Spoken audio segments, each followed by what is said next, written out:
mwami cyo musaba n'umwuka w'ubwenge no guhishurirwa andusheho kukumenya mwami cyo musaba balabone mone n'umwuka w'ubwenge wo guhishurirwa ndusheho kukumenya eda alabo ena azakita mwami cyo musaba n'umwuka w'ubwenge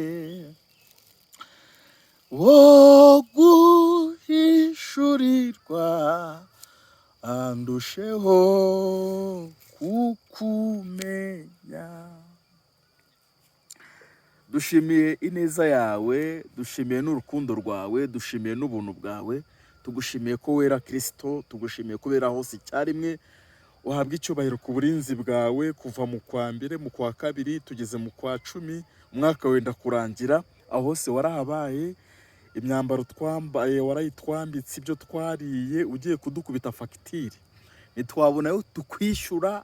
Umwuka duhu elebo ene ezakitalabo, mwuka duhumeka nawe ni kubw'ubuntu bwawe n'imbabazi zawe. Bamwe barapfuye, twe turasigara, suko turi beza. Unyemerere twageze imbere za mikoro za Elayo TV, ubane natwe cyane. Imbaraga zawe niziganze, mwuka debota yakine mo lavo ene, mwuka wera naganze, ibitavuga Imana byose nibiceceke, imbaraga z'umwijima zose ndazirukanye. Mwuka wera ganze, utwibutse ibyo tugomba kubwira ubwoko bwawe, hatabuzeho na kimwe bibagereho. Ene ko tarabonavo mu izina rya Kristo Yesu, amen. Ndabasuje mwese aho muherereye, abakunzi ba Elayo TV, abari mu Rwanda, mu bihugu bitandukanye duhanye imbibi, mu Rwanda, mu bihugu bya Afurika bitandukanye, abari Burayi, muri Amerika, Aziya no ku yindi migabane yose.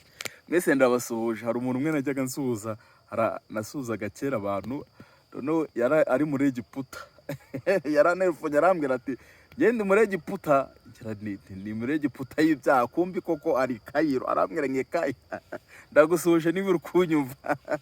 N'abantu bari muri Egiputa, abanyarwanda ni ahantu batari n'abarundi.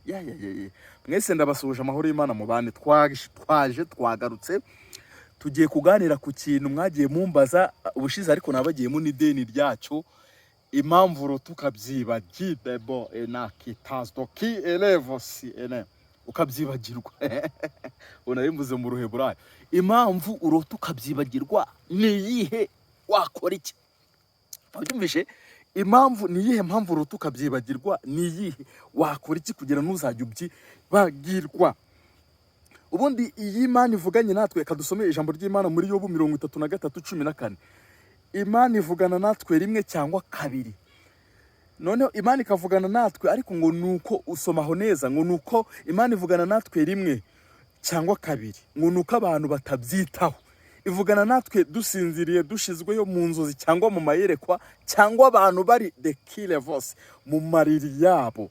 Ikibazo mpita nkubaza, kubera icyo utabyitaho? Hari abantu bagira ngo ni ibintu bisanzwe.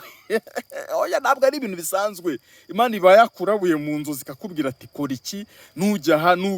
Hari abantu rero mva ibi bintu by'inzozi ntukazajye ubikerensa cyangwa ubinegirije. Imana iba yavuganye nawe. Hari abantu babaye ibirangirire mu bintu by'inzozi, bagiye babiha agaciro. Yosefu, Mugabo witwa Yosefu, umwami wa Egiputa yarose w'Ikayiro. Yosefu arazirotora. Umugabo witwa Daniel arazirotora mu gihe cy'abana. Inzozi re ujye uziha agaciro, inzozi urota. Imana ivugana, kandi ntabwo Imana ivugana ngo n'abakristo cyangwa n'abasenga gusa, oya, n'abapagani nabo Imana igivuga tapanamo, kuko turi abana b'Imana twese, turi ab'Imana rega, twese Imana igivugana natwe. Kubera iki rero Imana ivugana nawe ukabyibagirwa? Mwabyumvishe ko Imana ivugana natwe rimwe cyangwa kabiri, nuko abantu batabyitaho. Ibintu byo kutabyitaho rero bivemo, ahubwo ujye ubyitaho. ni iyihe mpamvu rero uba warose ukabyibagirwa? Satani rero ni uba wagucuritse burya. Urukumva niba Imana yavuganye nawe mu nzozi, haba hariho umudayimoni ubundi witwa dayimoni musaho, dayimoni rusahuzi, dayimoni kiroso, dayimoni rusahuzi. Uwo ni mubi.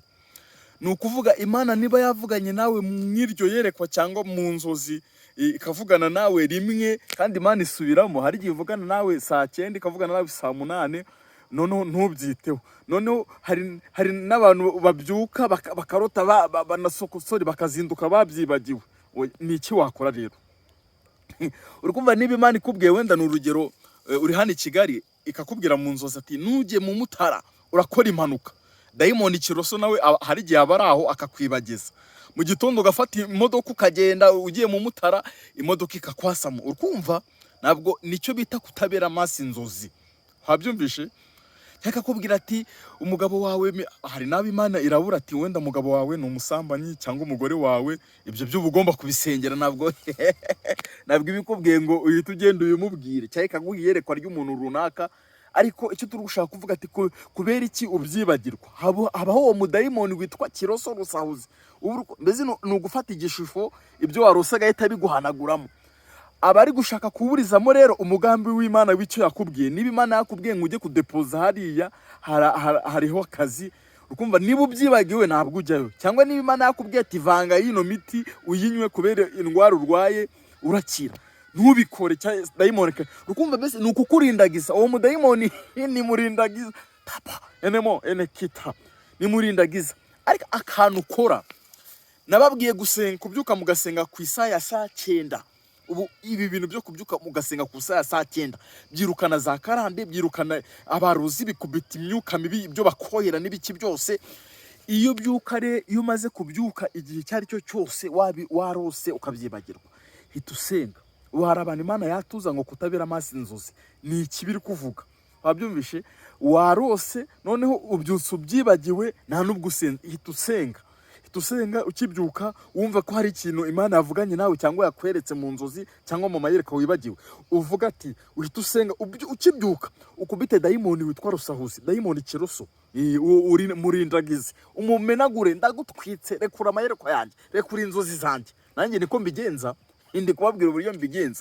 Ubwo rero iyo ndi gusenga icyo ndi kuvuga ati Mana winyibutsa amayereko n'inzozi wari wanyeretse, nyibutsa dayimoni rusahuza ndekurira ibyanjye, dayimoni kiroso, ukabukubita mu izina rya Yesu.